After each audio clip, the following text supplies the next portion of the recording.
Hey guys, hope everybody's well. So just wanted to spend a few minutes talking about Rogaine. Rogaine is one of the ingredients that I include in the Quench moisturizer that I make and sell on my blog site. And so naturally people ask, well, what is Rogaine? What is the benefit of using Rogaine? What are the cons of using, what are the cons to using Rogaine?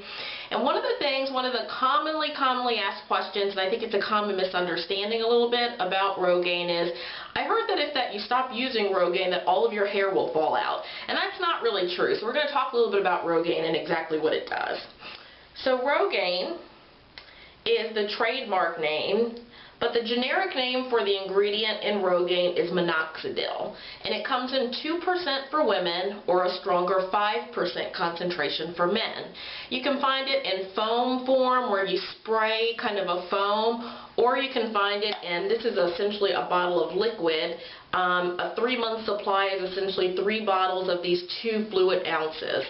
And what you do with it is you're supposed to take the dropper that they include in the package and just kind of put a drop kind of in the areas where you're experiencing thinning or baldness and rub it in. So how did I get started using Rogaine? I've actually been using Rogaine for years, even before I went natural, before I started making Quench. When I was in my late 20s, part of just all of my regular medical care, I see a dermatologist to make sure that my skin is kind of its best looking, and then just that on occasion I have, skin breakouts or whatnot, so it's just great to have a dermatologist. A dermatologist is also great for hair issues. If you are having hair issues and you just can't figure out kind of what to do about it, nothing seems to be working, a dermatologist is specifically meant for that. They are doctors of skin, hair, and nails. So definitely see a dermatologist that you have an issue with skin, hair, or nails. But my dermatologist was seeing me one day and she said, hey, I was actually seeing her because I was having dandruff as an issue. And while she was looking at my hair, she said, she told me kind of what to do about that. But then she said, by the way, you're getting closer to 30, just as part of kind of the warding off the aging process, she suggested that I start using Rogaine. Similar to, she said, think of it the way you think of moisturizer. You started using moisturizer because you didn't want to get wrinkles. Start using Rogaine so that you don't get thinning, or that as much as possible you slow the process of thinning down. So I've been using Rogaine for years, and I just said, I'll go use it for a few months, stop using it for a few months. Essentially what I used to do when I was relaxed was I would just put it in my hair grease or hair moisturizer, kind of mix it in, instead of doing the droppers in my scalp directly. So, Rogaine essentially came to market originally not as a treatment for hair thinning and hair loss. It was actually a medication for blood pressure. And the people who were taking the medication, it was oral of course in that form, noticed that, hey, I've noticed that my hair seems to be growing in. Men who were balding were noticing that their hair was growing back. And then women and men in general were noticing that their hair was growing in more full, if that they were thinning any. So in looking at that, they did kind of some additional surveys, additional studies, and saw that indeed Minoxidil is actually really good for thinning. So they decided to patent the product that way as well. So then Rogaine came to market as a treatment, not a cure, but a treatment for hair thinning or hair loss. So the women's, again, is the 2%, the lower concentration. The men's is the 5%. And the way that it works, there's actually they're not 100% sure of exactly, similar to with a lot of medications, they don't know exactly the science behind how it works, but the thought behind how Rogaine works is that by opening up your blood vessels, and again, remember it was a blood pressure medication, and what that does is open up your blood vessels. By opening up your blood vessels and kind of having more blood in the pores, in the cells kind of at your scalp, the thought is that by doing that, that encourages hair growth. So that's kind of the thought behind the mechanisms of how Rogaine actually works. So what are the pros to Rogaine?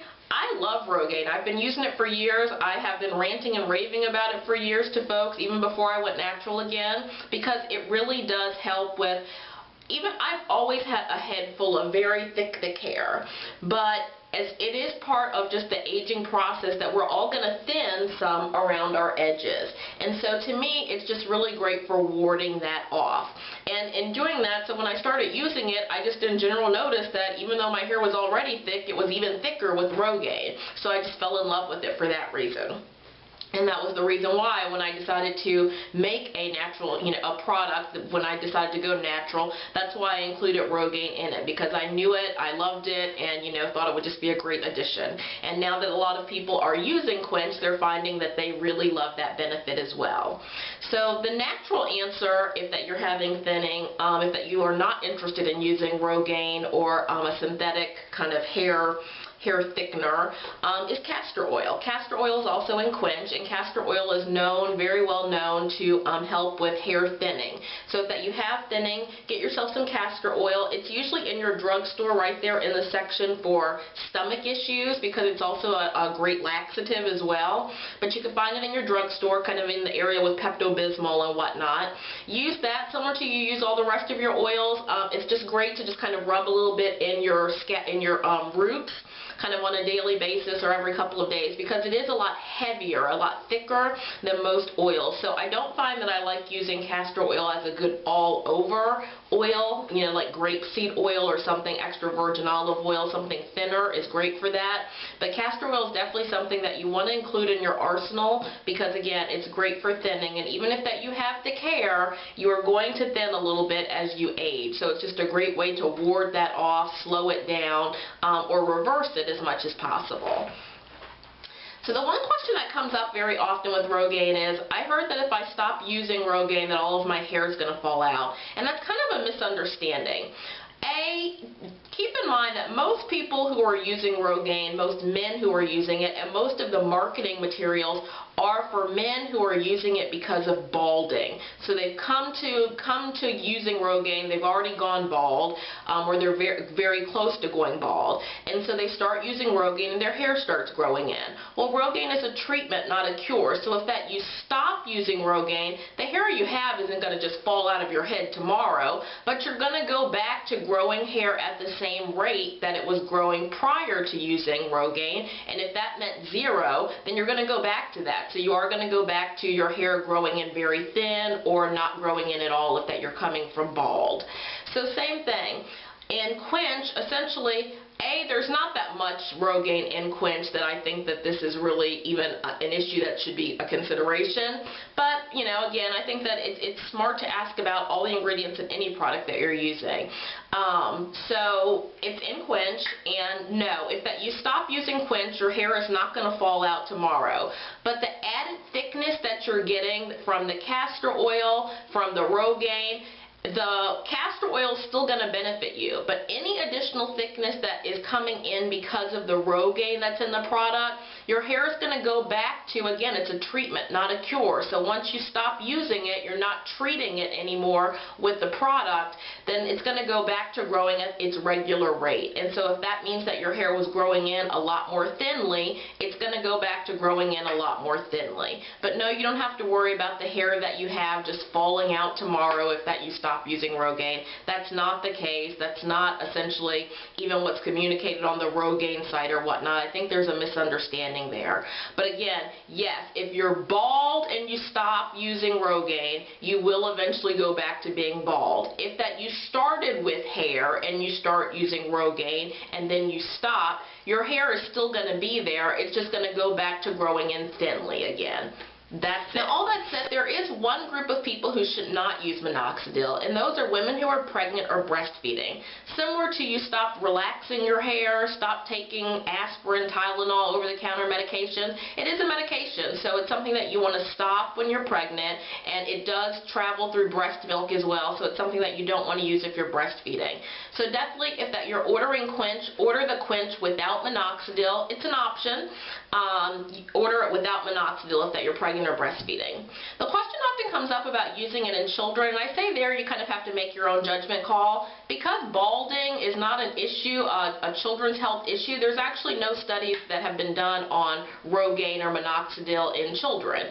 So you just kind of have to use your judgment. I've used it on children. I think that using it on children below age 2 is definitely not a good judgment call. But beyond that, I think you have to decide kind of what you're comfortable with and go from there. So I've used it on, and a lot of the clients that I have, clients who are purchasing Quench, use it on their children as well, so 7, 8, 9, 10, 11, 12, 13, 14, 15-year-olds on up. But as far as very young children, I think that's just a judgment call that you'll have to make on your own. I can't really answer that one for you. So hopefully this has been helpful. I'll talk to you guys later. Bye.